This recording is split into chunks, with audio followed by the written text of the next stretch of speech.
Here we are again, The audacity of back at the hope. altar, having that audacity. Let's hope. Why? Why do you deserve to hope? I don't know, man. We ain't got anything else to do, so let's hope.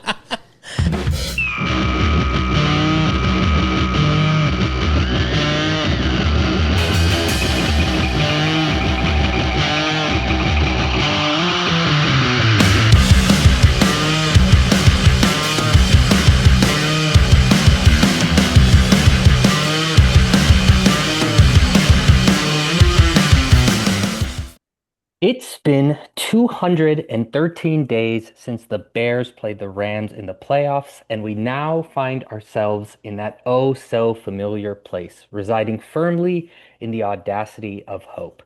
And just like the past two seasons, that hope is through the roof. But there's a little something extra floating around in the air this season. A little something that didn't exist with Matt Eberflus's new haircut, a little something that didn't exist at the start of Ben Johnson's first year. It might just be a little something that hasn't existed ever in our lifetime as Bears fans. Hope that might actually be real. Are we setting ourselves up for the ultimate heartbreak, or have we finally found the thing that we have been searching for our entire lives? So, why in the hell are we choosing to be audaciously hopeful yet again, good sir? Wow, what an intro. That was well done. So that was that was a good one. That was one of your best ones, I would say. You got me all fired up. I guess, does it matter? Does it matter if it's a fleeting hope or if it's sustainable hope? We're gonna hope. We talk ourselves into anything, Yeah, right? As Bears fans, we talked ourselves into Eberflus with a rookie quarterback somehow. Was that and that's was that 2024? So that was Eberflus with the rookie quarterback, wasn't it? yeah, Oh man. Yeah. Um, but but the difference is, I think the previous hopes were all, hey, we think this team has it wasn't good last year. We think it can be good this year. This is different. This is, hey, this team was pretty good last year. We were hopeful that it would be, and our hope paid off. And so now we're hopeful that this is a sustained success, and we've gotten a little confidence. We've gotten a little cocky because our hope paid off last year, and we think our hope is going to pay off again because we were right. We were right. And so we're going to be right again, because we have very short memories every fall when the yeah. season gets started. So I think you won't find a Bears fan that isn't hopeful. I think you won't find a Bears fan that thinks, oh, week one at Carolina, yeah, that's starting 1-0, right? Even though Carolina is a playoff team, is kind of ascending. Oh, yeah, at Carolina, 1-0. Oh, the line's, why is the line only Bears -3? Like, okay, that's hopeful. And I think for Bears fans, it's refreshing that the news around camp isn't all around the coach or the quarterback. Like, is this coach going to work? How does the quarterback look? Are they on the same page? Is he absorbing the playbook? Like, that's not the concern. Our concern is our dudes can't stay healthy and defense. And what are we going to do about that? So, I mean, it's a legit concern. But if you're like, they're just going to have to outscore everybody every week, you'd be like, all right, let's ride. I'll watch that. I'll watch that 17 out of 17 times. Yeah. So I think the hope is real. Is it valid? I'd say so. I'd say it's got more of an anchor than it has in the past, but nothing in this league is, given. And so you never know year to year what's going to happen. Commanders fans, I'm sure, were hopeful heading into last year, and it blew up in their face, right? So not to be a Debbie Downer or anything, but you just don't know, and you just hope for the best. That's why we watch the games.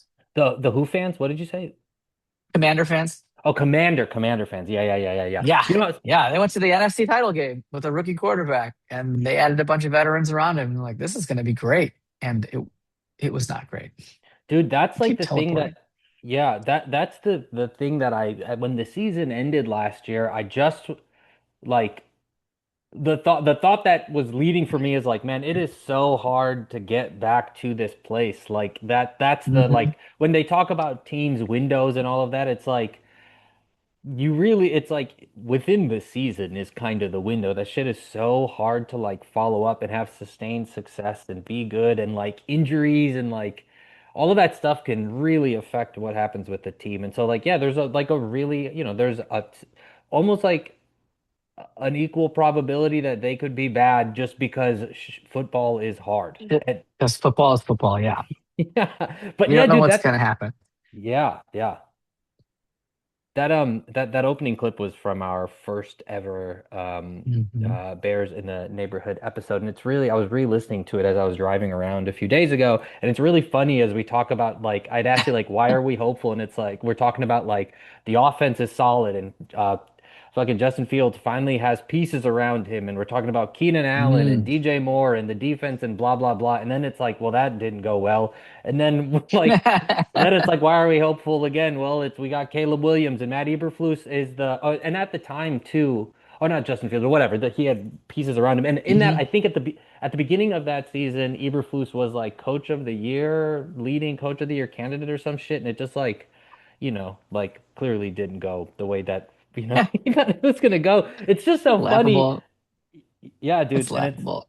for sure, dude. And I mean that season was crazy, and so it's just so funny to think about that. But I really feel like there was so much like yeah, this off season was kind of like almost boring because there wasn't a lot of like it was just like waiting. Like I literally during Yeah. the I was telling you off before we recorded that like I made no plans for 12 o'clock on Saturday. I was like, I'm not doing shit. I'm watching this game. Like I really am back to I'm so very excited about this. Like it was kind of a lull of an off season, but in the best of ways, it's like there wasn't really chaos. It's just like small little things that we're hoping um to fix. But it's I feel like it's such a good place to be. Yeah. Nothing. I mean, the biggest news is obviously Kobe Bryant missing For almost sure. the entire season. Yeah, Their huge. biggest like free agent acquisition, which kind of sucks.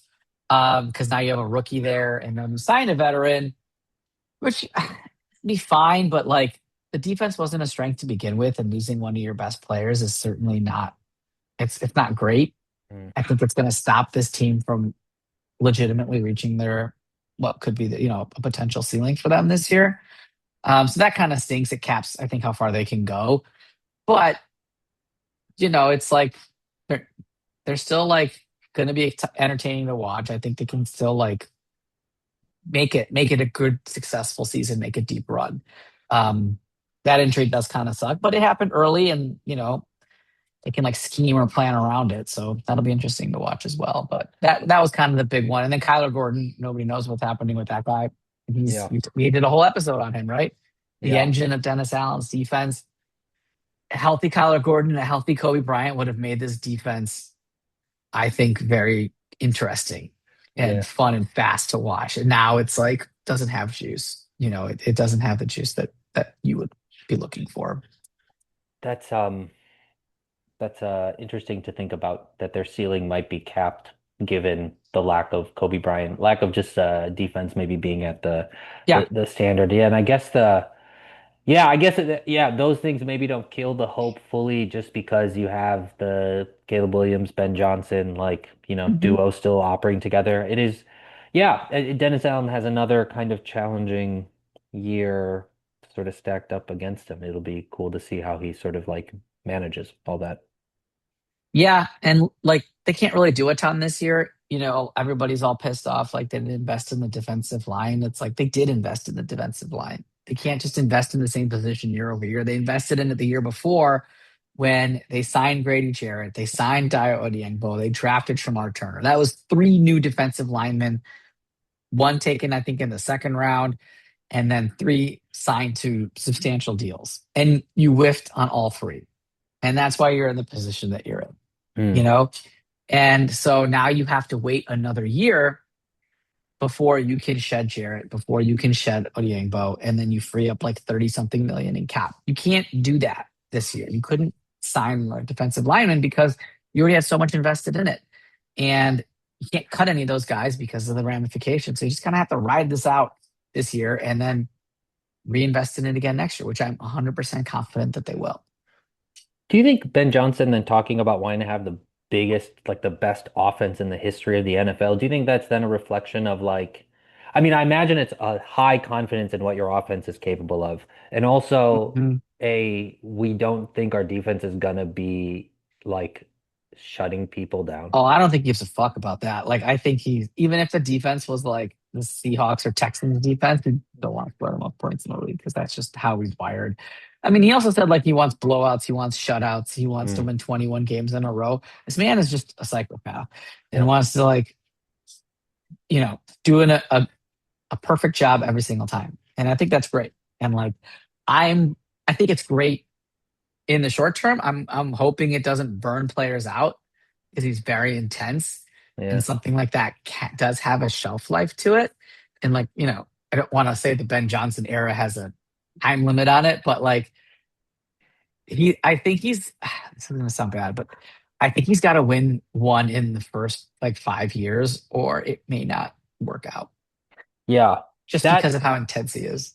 yeah, that was actually going to be my question is like what needs to happen to for that intensity to continue? Like, I guess the NBA connection I always think of is like Tom Thibodeau pushing players to the Yeah, limit, but then not getting the ship, but getting like you're like, the Bulls were like playing the best, pushing them to their best, but there is a cap and what what becomes the line? And that's interesting to think about. it's an interesting parallel that you made because I think like Tibbs was an X's and O's guy too, and he's an intense guy, so they share that in common. I think Ben is a better personnel like not evaluator, but like he's more of a people person. I'll put it that way. Like he can read the vibes of a player, right? Of a mood, of a locker room. I think Tibbs is just Tibbs, and Hmm. he's just gonna yell at everybody and you know all that. But I think Ben knows when to do the gas, when to do the brake. Like he can read the vibes of a locker room better. So there is that part of it. But you're right. I mean, like that kind of voice can. It's been 5 years and you're not winning anything, and some dude's just yelling at you constantly, and then you do good, better, best. You know, 10 times a year for 5 years, but you're not winning anything. Maybe that's a message that gets tuned out. There is something to thinking about at least him sticking around and doing that I think at least makes me kind of feel good. Like that there it means that maybe they're kind of almost there. Like having a Yeah, consistency of like always kind of being in the running is a nice place. Like we're going it from is. kind of being like which is but I agree with you after a while that probably will run thin. But it's nice to be like we're at least building towards the potential to be like contending for every year for the next hopefully couple of years. We'll see how this season goes. I guess that'll change a lot of shit, but to be in the Yeah, and I conversation. do think they'll be in conversation for the next, you know, 5, 6 years, seven, whatever it is, because they have this coach and quarterback who I think will be a successful tandem. So I'm not saying by any means like, oh my God, they have a short window and they're going to blow it. I would just make me nervous that like if they like a Sean McDermott, for example, like obviously I think Ben Johnson's a better coach than McDermott, but like you get close and then after a while it's like, hey, the team's like, we need a new message, right? Especially the guy that's so intense. But um, not worried about that now. I think they have a fun, great team. I don't think they're ready this year. I think they'll be ready next year. They'll need to do it next year because they'll have to sign Caleb before his extension kicks in, and they'll be able to replace some of their defensive parts that are old or ineffective. Yeah. Just the one last thing about the Ben Johnson thing in the game on Saturday, Adam Amin was saying that Ben Johnson calls the play clock the shot clock, and he was speaking to like how he thinks about how they run that offense and like high speed, Hmm. like really, I guess, scoring at a high clip or just like uh moving quickly. I just thought that was cool as we think about him talking about wanting to like, run up the Yeah, score on teams and all that. I love that as a concept. It's like sometimes it's like you hear subtle little tweaks on things that are like as I teach and work with students, and it's fun to think about like reframing things, or like you've done that a lot as we're going to go through this podcast. Just like a slight reframe on a thing can like reinvigorate the way that a players like everyone knows they need to score points to win games, and it's like no, but this yeah, is how we're thinking. We're thinking about it in the context of basketball. It's like all right, cool, that's a fun way to. So I just love little subtle little things like that. yeah. It's cool. I think it's going to be great. I think the Bears are going to have a target on their back, which will, you know, has its own, different style of play, right? I think Ben does rub some people the wrong way. He talks a lot of shit, doesn't really care what people say. Like that's why he's fun though. That's why he's fun to watch. And I'm ecstatic for, you know, every game that they're going to play this season. Would you, there's probably a lot of factors to this, but like the Bears not making it as far as they did last year, is that still a success? You say they make the playoffs, like is that a success? Is it like like going to like the NFC Championship a success? What are you sort of like, what's your mark of a good season for the Bears progress? That's a good question. I guess I'm not sure. I would say just improvement, and improvement doesn't have to be a record. Does this team look better? I would say they have to make the playoffs for it to be a Mm. successful season. And I think that they would have to win a game for me to feel good about their season. But you could talk me into them making the playoffs, but maybe losing to like a hot team just because like maybe their defense isn't good enough or something like that. I could still like say, okay, maybe a little disappointed, but we strung two back-to-back playoff appearances in a row. That's good for this franchise. Yeah, yeah. So and be like, I want to see more and build on that. Anything more than what they did last season, yeah, definitely that would definitely be a success. Yeah. I think that's where I'm at too. Like, I think not making the playoffs would probably be, I mean, without knowing what fucking even happens Yeah, in the season, like not making the playoffs seems like a regression. Stumbling into the playoffs, I don't know. Maybe like I guess just getting to the, but yeah, I think definitely like getting to the playoffs seems like that would make me feel good. But yeah, there's also subtle little things too. I guess the league is hard. Sometimes teams are fucking really good, and if the division is awesome and you yeah, have, I don't know, and the division is pretty good. So yeah. Yeah. Yeah. They I think signed some Lions defensive end guy mhm. today. Do you, Yeah, as we kind of close out, what yesterday. is there any thing of value? Does you think, or is it something to be excited about? Not really. And, he's a name. He's a former first round pick. Dennis Allen drafted him in New Orleans. He played. He had. He was good early on, but the last couple seasons, he had like 4 sacks in the last like 4 seasons or something. It's he's largely ineffective. I don't know how much he has left in the tank. I think it's probably just a rotational piece. Mm, Because Montez was hurt a little bit early in camp. Dye was coming off an injury. Turner hasn't really played or practiced, I don't think. So they need somebody. Booker, he missed the first 5 games last year with an ankle sprain. I think it's just a depth signing piece. So I wouldn't view it as more than that. I wouldn't get really all that excited about it. yeah. I think if they're rocking and rolling, they'll trade for somebody at the deadline. They might revisit Max Crosby. They might do something. I think if they're in a position to do so. Mm, Oh, that just got me excited too. The other Mhm. thing I think I saw Ozzy Trapillo's back practicing, Crazy, which is yeah, kind of crazy. yeah, crazy. Especially he's like back before Kyler Gordon, who has like a calf injury, and this dude like ruptured his patella, and he's back. He's not doing team drills. He's doing one-on-one stuff. I'm guessing he'll still starts the season on the IR, but he's off the pup. He's on the field. That's great. Especially from what you saw last week with Wills and Kiran Amagaji. Neither one of them really stood out or took the Yeah. reins. I don't think Ben was pleased with either one of them, and you can tell because today at practice it was Braxton Jones and Theo Benedict getting work at left tackle, which leads me, I think, most people to believe that Wills and Amagaji are fighting for that swing tackle role on this team as depth. Yeah. Yeah, yeah.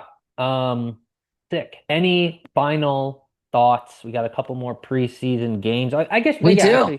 actually, anything that you're looking for in these upcoming preseason games, that'll sort of like, as we sort of just fucking wait for Caleb to start playing Yeah. games. Yeah. I'm looking at the defense. I'm looking at Malik Muhammad in particular with Tyler Gordon, Ben Johnson providing these one words unknown, type of answers for when Kyler's coming back. Let's see how much they play Malik Muhammad in the nickel spot. Do they like him inside? Are they going to move him outside? What does that mean for Tyreek Stevenson? Cam Lewis is back. Cam Lewis can play nickel. So if they really like Muhammad on the outside, does Cam Lewis shift into nickel? Xavier Woods got hurt a little bit. I think he's fine. But if he's out, then Cam Lewis has to step up into the safety spot, which means who's going to play nickel? Jalen Jones? I'm not sure. there's a lot of moving pieces in that secondary. So that's something I'd watch out for. And then Jordan Vandenberg has been like the darling of training camp, the 6th-round pick, just making noise, very raw, but like, doing his thing. So I'll be watching out for that. And then what's his name? Conra had a good game on the defensive line side, the edge side. He's kind of been bounced around a little bit. So be interested to see if he can keep up that momentum. But yeah, I just want to see how the defense performs. I'm not really super worried about the offense. Everybody seemed fine. Sam Roush, see how much they use him.